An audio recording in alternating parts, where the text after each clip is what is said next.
Margie, starring Gail Storm and Charles Farrell. Brought to you by Scott Paper Company.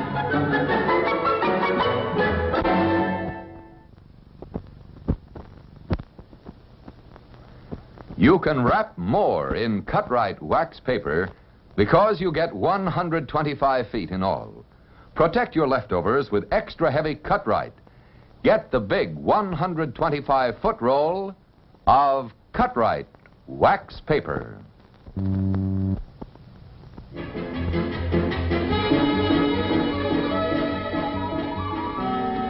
Now, Dad, you've just got to tell me. Nope, I can't tell you now, honey, but I'll give you a little hint. It's something we've both thought about for a long time. I've got it. You finally popped the question to Roberta and you're going to be married. Oh, that's wonderful, Dad. Now, Margie, stop jumping to conclusions. I am not answering any more questions. You'll just have to wait until I spring the big surprise.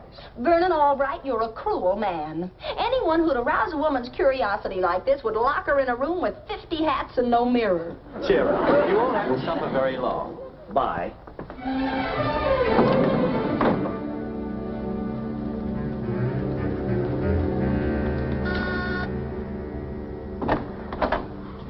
Morning, Margie. What mischief is dancing in those bright little eyes this a.m.? Roberta, just answer me one question. After today, should I call you Roberta or must I call you Mama? Mama? Come on, Roberta, you can tell me. When are you and Dad going to get married? Well, at the rate your father's going now, he should buy the engagement ring with his first Social Security check. And that pinpoints it about 1985. You mean Dad hasn't said anything about getting married? Oh, he's mentioned it in passing, only I haven't been able to intercept any of the passes. What? Well, he said something was going to change our whole way of living, and I thought he meant marrying you. Roberta, I just had a sickening thought. How sickening was it? The most. There's only one reason for Dad acting like this. I've seen the symptoms before. He's involved with some other woman.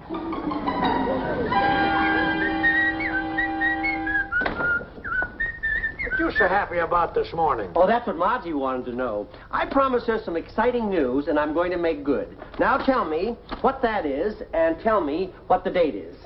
Well, that's your contract with Honeywell and Todd. The date's the 18th. What's so exciting about that?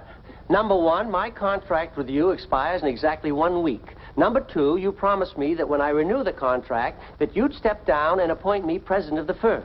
Now, see here, boy, you're not going to hold me to a promise I made when I was dead drunk. Nonsense. You never took more than 2 drinks in any one day in your life, and you know it. I must have been under the influence of something to make a wild promise like that. Now, don't try to weasel out of it, or I'll accept that partnership from Conway and Staub. They want me, even if you don't. And I can take a lot of business along with me. Now, don't get excited, boy. Of course I'm going to keep my word. You mean you'll step down and appoint me president of the firm? Let's say I'll give you a sporting chance to win my job in fair man-to-man competition. I have here the papers relevant to the Mendoza account. You're familiar with it, of course. I ought to be. I handled several deals for the late Senor Mendoza when he had the consulate here in New York. Why, what's that got to do with it? Mendoza's widow arrives tomorrow from South America to discuss a contract. You fancy yourself as a ladies' man, so the dice are already loaded in your favor. Oh, I get it. You mean that you and I are going to compete for the widow Mendoza's account. Is that it? Exactly. If you sign her, you become president. But if you fail and I sign her, then you agree to another 5-year contract as vice president at the same salary. Unless you're afraid to gamble your future on your own ability. Are you kidding? I've never even met Mendoza's widow. But you haven't got a chance if you play fair. Play fair? You say that to the man they call Honest George Honeywell? Just be sure and stay that way, and I'll mambo home with the Mendoza deal. And that reminds me. Where are you going? To a dance studio and take a refresher course in the mambo, the samba, and the tango. The president of a successful firm leaves nothing to chance. Oh, and that reminds me. Promise me that you won't breathe a word of this to Margie. Don't be silly, boy. The last thing I'd ever mention to Margie is a client. Good. Because if Margie knew the presidency of dear old Honeywell and Todd was riding on this deal, she'd try to help me, and that would be fatal. Well, so long, ex-pres. Betty? Yes? Get me Margie Albright on the phone.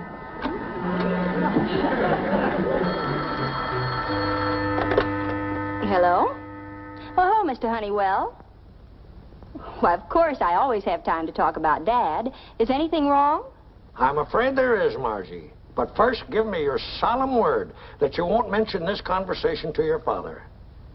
Good, good. Now tell me, Margie, has he been acting strangely lately?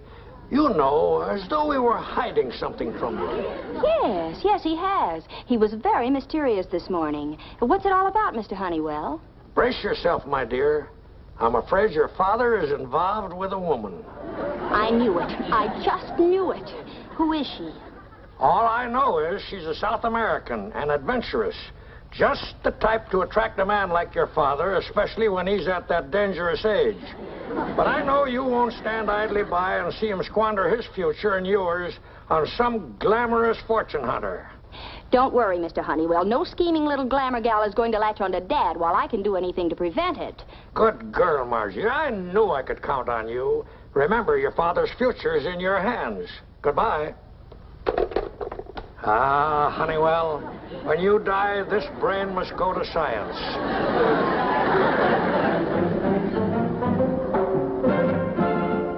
I'm sorry, Mr. Albright. Our classes are booked weeks ahead. Oh, but can't you recommend someone who will give me private lessons? Money is no object. A few of my girls left to dance professionally. One of them might give you instruction. Ah, yes. Here is Pepita. She is dancing in a burlesque show at the moment. More money than I could pay her. Oh, well, as long as she's a good teacher. Pepita is one of the best. I'll have her call you right away, Mr. Albright. Oh, good. You better tell her that we'll have to have the lessons at her place. I wish to keep this confidential. Muy bien, Senor Albright. Now, Margie, you're not going to drag me into this. If your father and some Latin glamour puss are making beautiful chili together, that's your problem, not mine. But it is your problem, Roberta. You're fond of Dad, aren't you? Yes, in a distant sort of a way. The distance was his idea, of course. You know he really wants to marry you when he's in his right mind. Maybe it's the other way around. It's just that Dad's at that dangerous age. You're not going to let some cheap little adventuress get him away from you, are you? You can be just as glamorous as she can. Glamorous? Little old me? Certainly. You've got what it takes. Yeah, but I've had it so long. Stop underselling yourself. Real beauty is mature beauty. Age gives a richness, a depth, a quality. You make me feel like an old Stradivarius. Well, all I'm trying to tell you is that right here is all the glamour Dad could ever want, if you'll just help him to see it. Well, if Pops is up for grabs, I might just as well give it a go. What do you want me to do that it's not 10 years too late for? I want you to break out your yummiest evening gown. And tonight, when Dad comes home from the office, he'll find soft lights, soft music, and you. That I can guarantee. Well, Margie Albright of the Cotton Arms, New York City, you asked for it.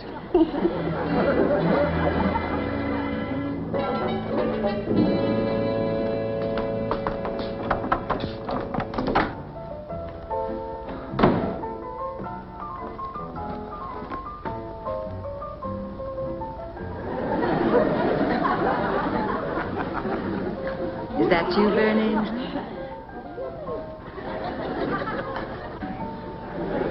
I hope you didn't have a hard day at the office, because this is going to be quite an evening. Roberta, what are you doing here? I mean, what's the idea? Why, darling, I thought you might have some of your own. Well, where's Margie? She's out for the evening. She asked me to make you feel at home. Home was never like this. Sweet of you to notice. Champagne, darling? Cigarettes? Well, so much for small talk.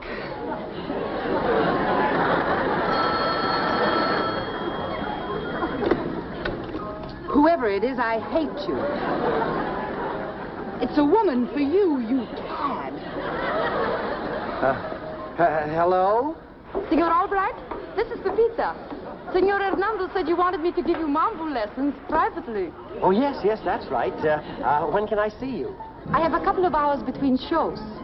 Could you pick me up at the Gaiety Theater? Swell. Oh, and we'll have to find someplace for you to take your lessons. My place is too small. Oh, I'll make all the arrangements. I'll be right over. Well, Roberta, this has been wonderful. We must do it again sometime. Oh, goodbye now.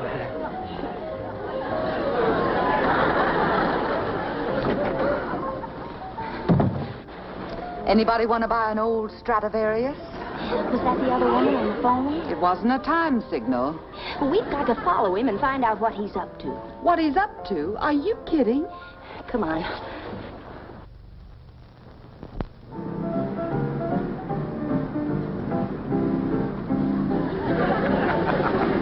Pepita, the Latin bombshell. I hope she falls off the runway and breaks her neck.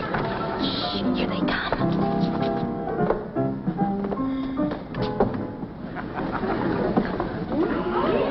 I couldn't see her face, could you? Poor Dad. A stage door Johnny at his age. And a burlesque queen at that. Come on. I'm sorry to have to bring you up to my office for these lessons, Pepita, but I don't want my daughter to find out about my client. I understand. But what do we do for music? Well, we'll get some on the radio in my office. I don't get it. Bring her here to his office. She probably wants to look at his checkbook before she makes the kill.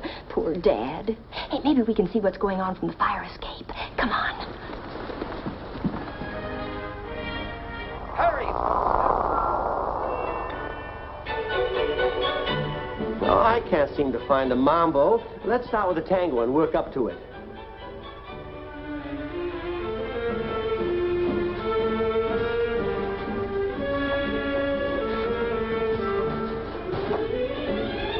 Turn off the radio. We'll do it by the numbers first, the way they do at Hernando's. All right. I'll lead. Follow me. 1 and 2 and 3 and 4 and...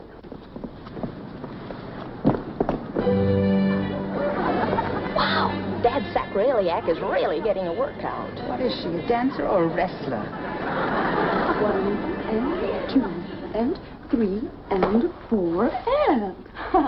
Now you try it. All right. 1 and 2 and 3 and 4 and... Oh, no. Now Dad's got a case of the bends. When I tried that, all he did was answer the phone. Come on, Margie, I've seen enough. Da, da, da, da, da, da, da. So that's the mambo, eh? Sounds like the love call of a sick moose. We finished up with it last night after I mastered the samba and the tango. That Pepita's a swell teacher. The vice president of Honeywell and Todd taking lessons from a burlesque queen. Brother, now I've seen everything. Not quite everything. There's that deal I'm going to sign up with Mrs. Mendoza to look at yet, and my name on your office door. You haven't signed her yet, my boy. She's due in town today, and I will. So get ready to go into mothballs. Now, I've got to go to the bank, and I'll be back in a couple of hours.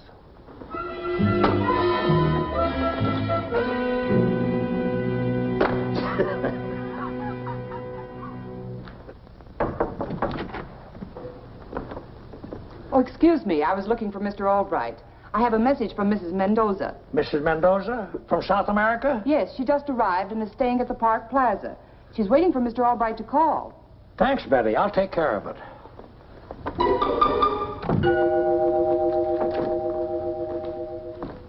And so we followed them to the office and spied on them from the fire escape, and oh, it was awful. It's hard to believe your poor father has fallen into the clutches of such a woman. What does she look like? But we never did get a good look at her. Good. Good thing I have a plan to save your father from this adventuress. You have, Mr. Honeywell? Yes, my dear, I have. This burlesque creature's real name is Mendoza. She's a widow, or says she is, probably just a cover-up. Well, then you've been investigating. Yes, I have a very special interest in what your father does. This Mendoza woman is stopping at the Park Plaza Hotel. You know, putting on a big front just for your poor father. The shameless creature. She'll probably try to stick Dad with a hotel bill. It's up to you, Margie. Nothing but desperate measures will save him now. Well, what do you want me to do? Go see this Mrs. Mendoza. But don't tell her you're his daughter, of course. She might suspect a trick. Tell her the man she knows as Vernon Albright is an imposter. Imposter? Say he's a man who preys on unsuspecting women. Build it up big. Scare her off. Tell her the real Vernon Albright is out of town. If she doubts you, have her call me and I'll verify it. Now, let's see. What's a woman like that afraid of most? The police. Mr. Honeywell, I'm going to join the force. Unofficially, that is. I'll fix it so Mrs. Mendoza will never want to see Dad again. That's exactly what I have in mind.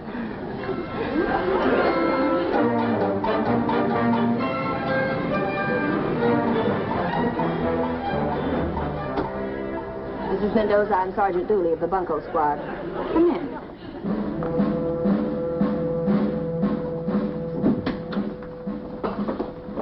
I'd like to ask you a few questions. Sit down, please. Do you know a man who calls himself Vernon Albright? See, Mr. Albright is with the firm of Honeywell and Todd, the, how you say, vice president. That's what he tells all the girls. Well, looks like Fancy Dan's got another victim, eh, Bubbles? Yeah, wouldn't it steam you? Looks like there ain't a stripper in the biz that's safe from that phony. You mean, Senor Albright? He is not Senor Albright. The real Vernon Albright is out of town. I checked.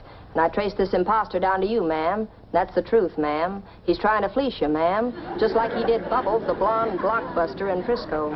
This man, he stole money from you? Stole my money like he stole my kisses.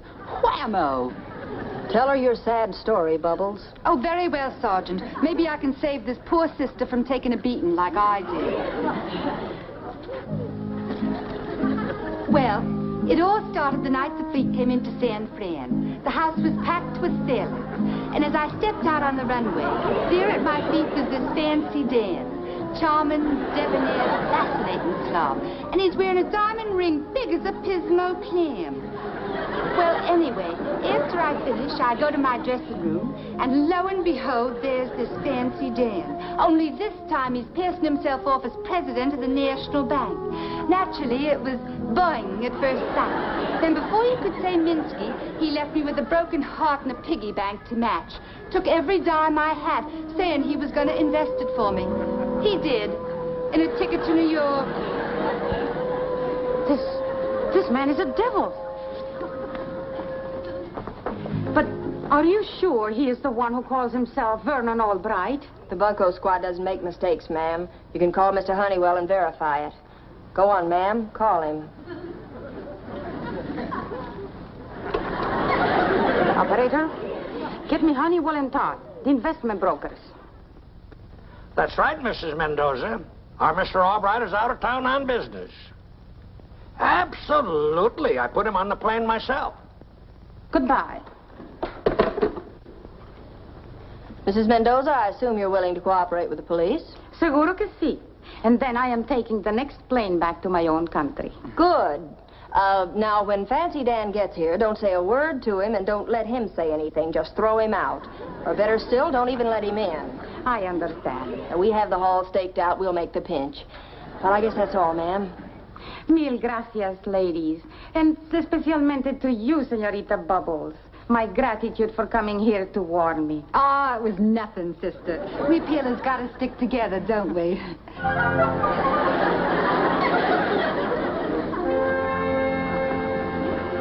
Betty said you have a message for me, Mr. Honeywell. Have you decided to resign the presidency and exit gracefully? I guess I might as well at that. The message was for Mrs. Mendoza. She's at the Park Plaza Hotel waiting for you. Oh, really? Are you sure that you don't want to make your pitch first? No, I'm a man of my word, all right. You go ahead. And I wish you all kinds of luck. And I do mean all kinds. Well, I'll see you in an hour with that Mendoza contract. You don't have to move out of this office right away. You can take the weekend.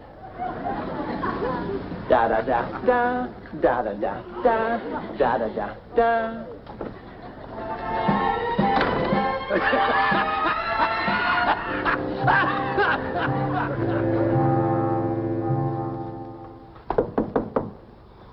Da, da, da, da, da, da, da. Ah, Senora Mendoza. Vernon Albright, at your service.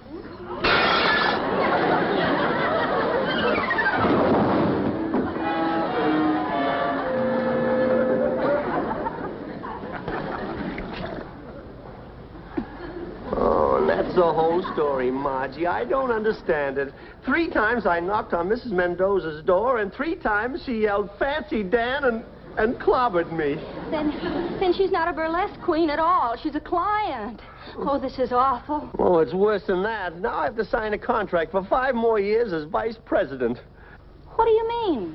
Well, that was my deal with Mr. Honeywell. If I brought in the Mendoza account, Mr. Honeywell was going to make me president of the firm. But if he signs her up, no dice and status quo. Oh, ho, so that's what Mr. Honeywell was up to.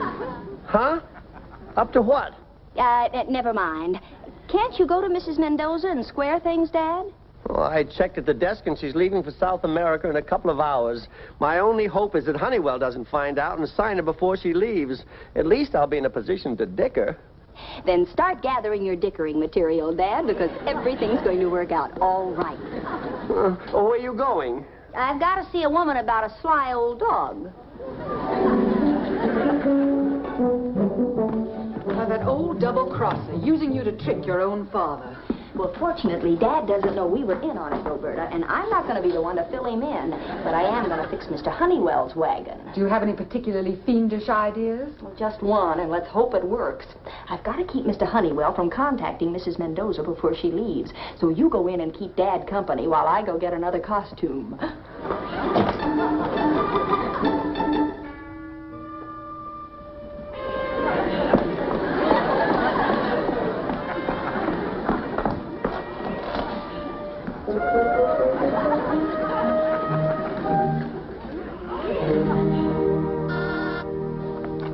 Yes, Betty? Mrs. Mendoza is here to see you, Mr. Honeywell. Ask the charming lady to come in, please.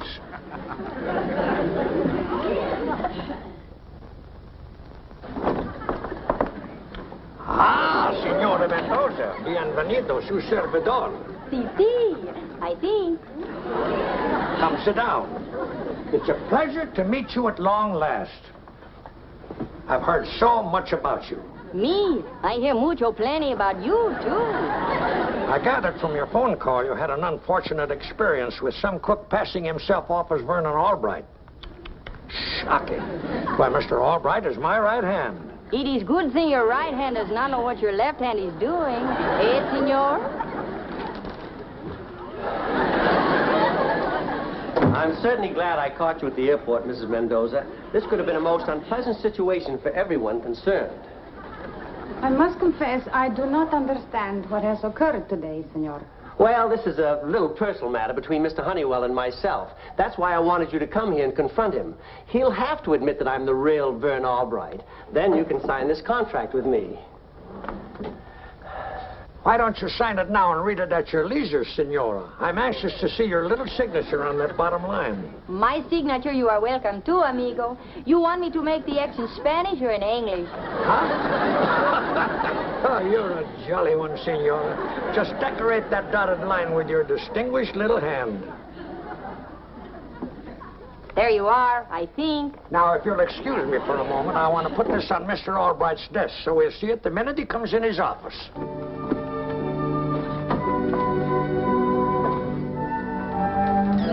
Ah, there you are, Albright. Glad you're here. I got some nice bad news for you. Hi there. I see you got your Mambo teacher here with you. Well, tell her she's out of a job because there's the Mendoza contract signed, sealed, and delivered. Watch your playmate's face get purple, honey. What are you babbling about? This is Mrs. Mendoza right here. Don't be a bigger idiot than you are already. You think I don't know a burlesque doll when I see one? Catch your next show, honey. Who is this nasty old man? Knock it off, sister. I got the real Mrs. Mendoza right out there in my office.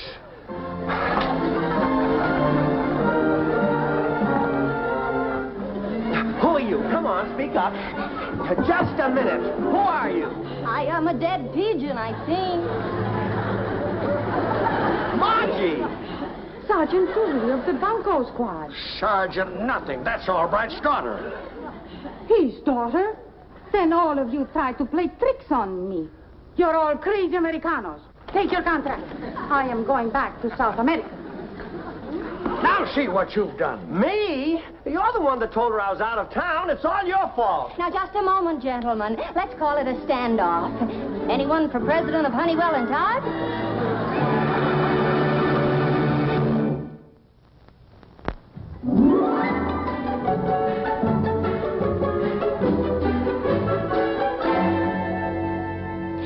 Well, Papa Mio, you may not be president of H&T yet, but you did come out with a profit. You're now a graduate student of the Mambo, and you can teach me. I don't want to even hear another mambo as long as I live. Might as well accept it, Dad, because you know what the word Mambo means in English, don't you? No, what? Well, it's a bop Cuban word, roughly equivalent to our crazy. And that's what our life is always going to be together. Real crazy. Well, that's my little mambo.